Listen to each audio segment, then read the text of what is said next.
हनुमान चालीसा पढ़ते वक्त भूल कर भी न करें ये गलतियां, उठाने पड़ सकते हैं बुरे परिणाम। भक्त बजरंगबली को प्रसन्न करने के लिए भक्त लोग हनुमान चालीसा का पाठ करते हैं। विशेषकर मंगलवार के दिन हनुमान चालीसा का पाठ करने से मनचाहा फल प्राप्त होता है। हनुमान चालीसा के लिए कोई खास नियम नहीं है, लेकिन कुछ छोटी छोटी बातों का ध्यान रखना जरूरी होता है। हिंदू धर्म के अनुरूप हनुमान जी की पूजा से शुभ फल की प्राप्ति होती है। ऐसा माना जाता है कि उनकी पूजा से लोगों की समस्त मनोकामनाएं पूरी होती है और शुभ फलों की प्राप्ति होती है। इसी वजह से उनके भक्तजन उन्हें प्रसन्न करने के लिए विशेष उपाय आजमाते हैं। ऐसी मान्यता है कि जो कोई भी हनुमान जी की पूजा करता है वह समृद्धि, धन और सकारात्मक ऊर्जा से भरपूर हो जाता है। ऐसी मान्यता है कि चालीसा के नियमित पाठ से भगवान प्रसन्न होते हैं और समस्त कष्टों से मुक्ति दिलाते हैं। हनुमान चालीसा में लगभग 40 चौपाइयाँ शामिल हैं। ऐसी मान्यता है कि यदि कोई व्यक्ति हनुमान चालीसा का पाठ करता है और सभी नियमों का पालन नहीं करता तो उसे पूजा का पूर्ण फल नहीं मिलता है। तो आइए जानते हैं हनुमान चालीसा का पाठ करते समय किन किन गलतियों से बचना चाहिए।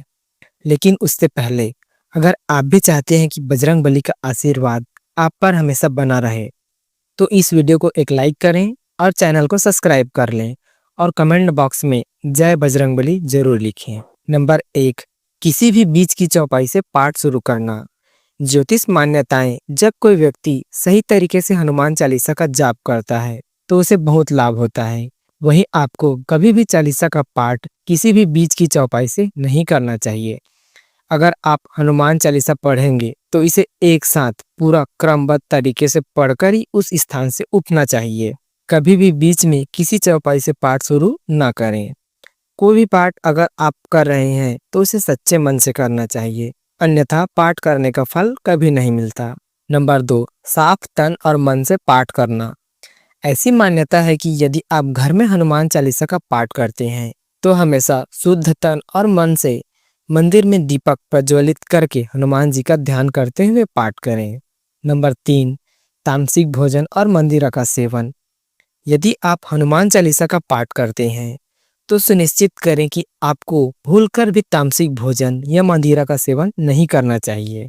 ऐसा करने से आप हनुमान जी के क्रोध का पात्र बन सकते हैं। हनुमान जी बाल ब्रह्मचारी हैं और हमेशा मांसाहारी चीज और शराब के सेवन से दूर ही रहना चाहिए, तभी आपको पूजा का पूर्ण फल प्राप्त होगा। नंबर 4, किसी से व्यर्थ का झगड़ा करना। अगर आप हनुमान चालीसा का पाठ करते हैं तो ध्यान रखें कि आपको भूलकर भी कोई निर्बल को सताना नहीं चाहिए और किसी से व्यर्थ में झगड़ा नहीं करना चाहिए। अगर आप भी हनुमान चालीसा का पाठ करते हैं तो ध्यान रखें कि आपको किसी का भी अपमान नहीं करना चाहिए और किसी के लिए गलत शब्दों का प्रयोग नहीं करना चाहिए। आप अगर हनुमान चालीसा का पाठ करते हैं तो आपको गरीबों को भी नहीं सताना चाहिए, बल्कि गरीबों की सहायता करनी चाहिए। नंबर 5, जीवन साथी को छोड़कर किसी अन्य रिश्तों में बंधना। अगर आप विवाहित हैं और हनुमान चालीसा का पाठ करते हैं तो आपको अपने जीवन साथी के अलावा किसी और से रिश्ते जोड़ने की बात नहीं सोचनी चाहिए। ऐसा करने वाले को कभी भी हनुमान चालीसा के शुभ फल नहीं मिलते हैं।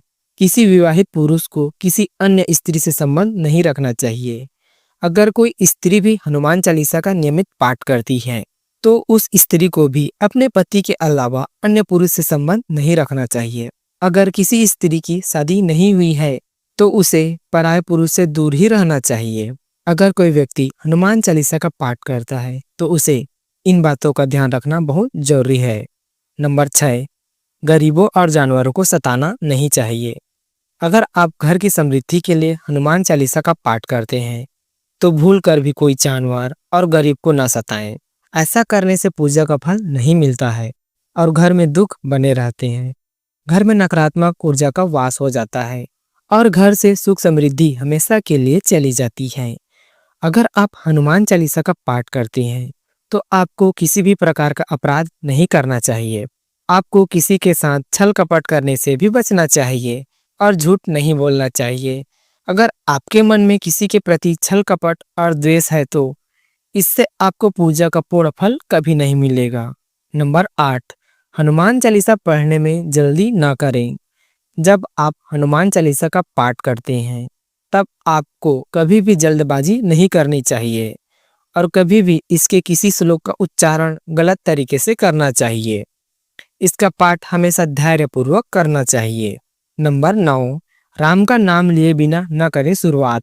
आप सभी इस बात से परिचित है कि हनुमान राम जी के परम भक्त हैं, इसलिए भगवान राम का नाम लिए बिना हनुमान चालीसा की शुरुआत न करें, वरना आप इसके फल से वंचित रह सकते हैं। नंबर 10, तन और मन रखें साफ। हनुमान जी और उनके इष्ट श्री राम जी के चित्र की स्थापना करें। इसके बाद उनके समग्र जल से भरा पात्र रखें। कम से कम 3 बार से लेकर 108 बार तक चालीसा का पाठ करें। घर में हनुमान चालीसा का पाठ करते समय तन और मन दोनों साफ होना बेहद जरूरी है। नंबर 11, मन में ना लाएं अनुचित ख्याल।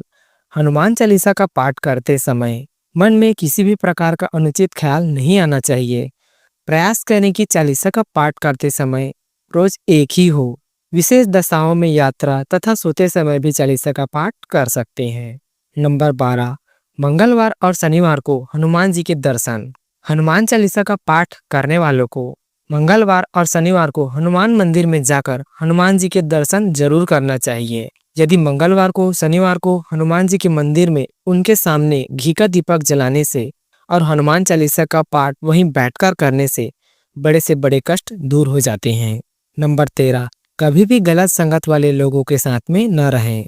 यदि आप हनुमान चालीसा का पाठ करते हैं फिर भी गलत लोगों की संगत में बैठते हैं, उनका साथ उनके गलत कामों में देते हैं, तो आपका पतन निश्चित है। इसलिए ऐसे लोगों से दूर रहें।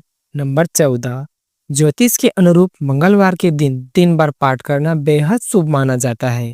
जब भी आप पाठ करें तो सबसे पहले एक पात्र में जल भरकर रख लें।